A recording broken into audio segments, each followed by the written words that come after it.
don't provoke it. Whatever you do, don't provoke it. Because it has done some very, very nasty things.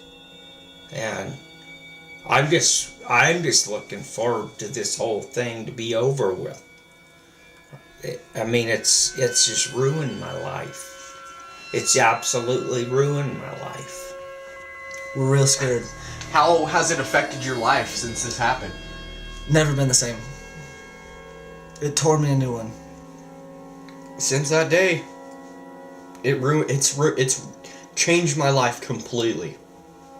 I'll never look at life the same way. My dad and my mom just woke up screaming, and I ran into the room, and they were just staring into their bathroom.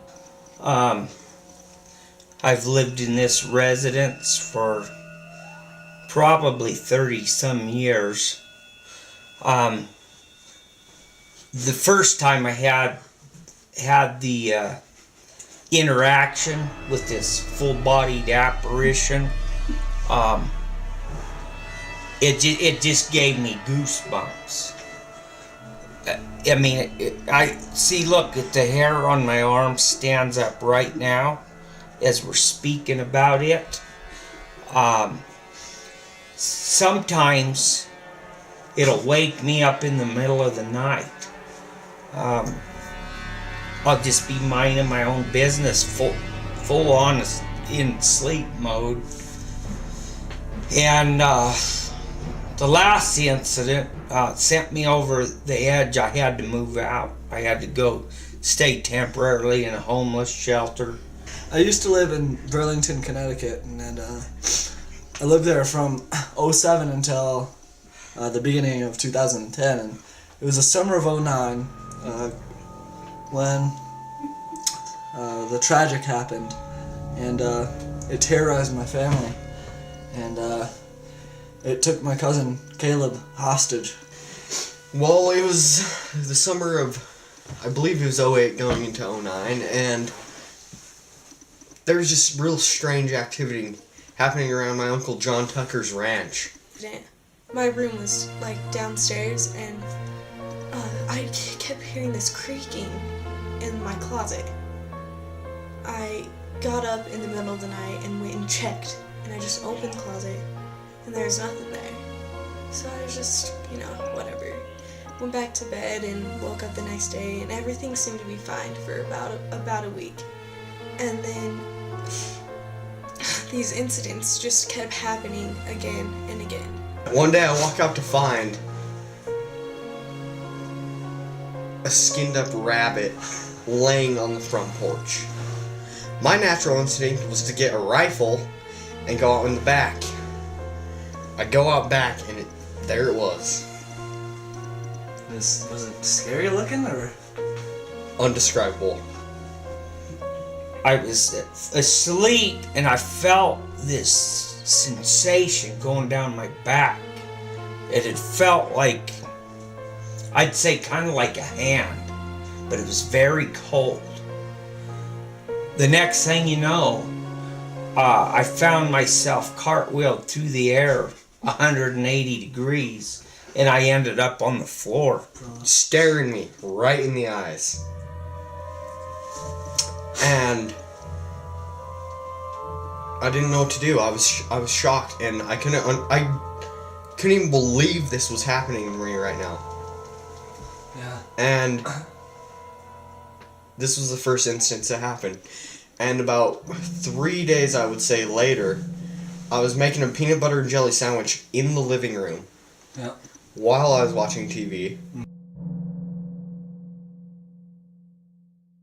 And I hear a yelp from the back room. Indescribable once again? Indescribable yelp. I go back there. The mattress, everything. Mattress, dressers, TV stand, everything. Turned upside down.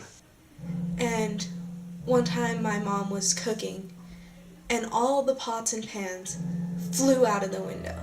Like, it's so hard to explain. It's just not pleasant. I don't know how to describe it. I just don't know how to describe it. My dad got stabbed in the leg one day, and my little sister, all her hair was pulled out of her head. I have learned you just don't take nothing for granted. I do go to sleep now with 45 on my side. I have full combat boots. It's a little uncomfortable sleeping, but I do wear the combat boots. So, I just learned you have to watch your back. And then,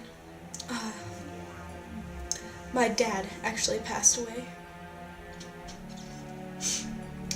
And that just pushed us over the edge, and we moved out of this house, and we thought these spirits would be gone, but they weren't. The next house we moved into, about 4 or 5 blocks away, they came back. And they murdered my mom and my little sister. And I was there all alone.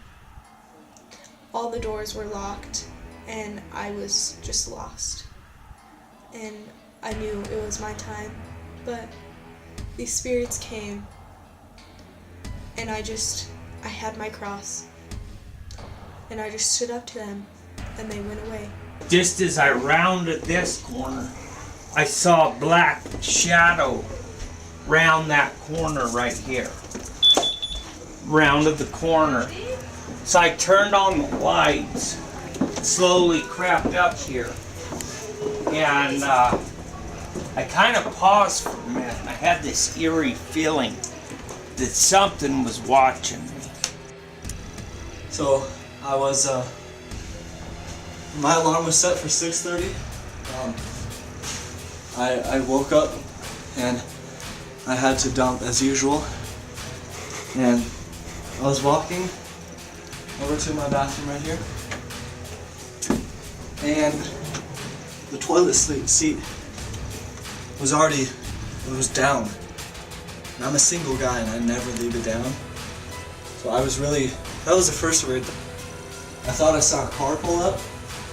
I saw a shadow of the car pull up. And so I came out here to these blinds right here. I peeked out, nothing was there. I didn't hear any cars, I didn't hear any trucks, I didn't hear anything. But I did see the shadow. It looked like a shadow went across my wall. And I thought it was maybe from a car, but I looked out, there was no cars. So that was the second thing that really freaked me out. And that's when I noticed it. This buggy right here was kind of shaking and shimmying. About like this. Did you hear that? I heard it again. Meanwhile, I was showering, right? And the curtain was all the way closed. And then the bottom of the curtain, can you see this? The bottom of the curtain ripped out and went to the outside. Usually I keep it in.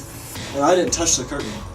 And immediately I shut off the water, threw my scrubber in the bottom, ran to my dresser over here. And just as soon as it stopped, I saw a figure shoot out across that way. So I came back over here, was walking this way, and all of a sudden I heard this bag. I heard this noise right here start rattling, and I unzipped it, and it was like a 1946 bouquet came out. Hit me right in the face. The next thing I know, I passed slick out. And I woke up the next morning. There was a smell of ether in the air, and there was a stick of butter laying there. And that's really about all I can remember. Got my clothes on, and I was headed for the door because I didn't know what was in here. And as I was leaving, I actually put my jacket on, but it didn't zip it up. It was this same jacket actually. I don't even know if I should be wearing this. As I was leaving, my jacket flew off. I just bolted out. Clean bolted out.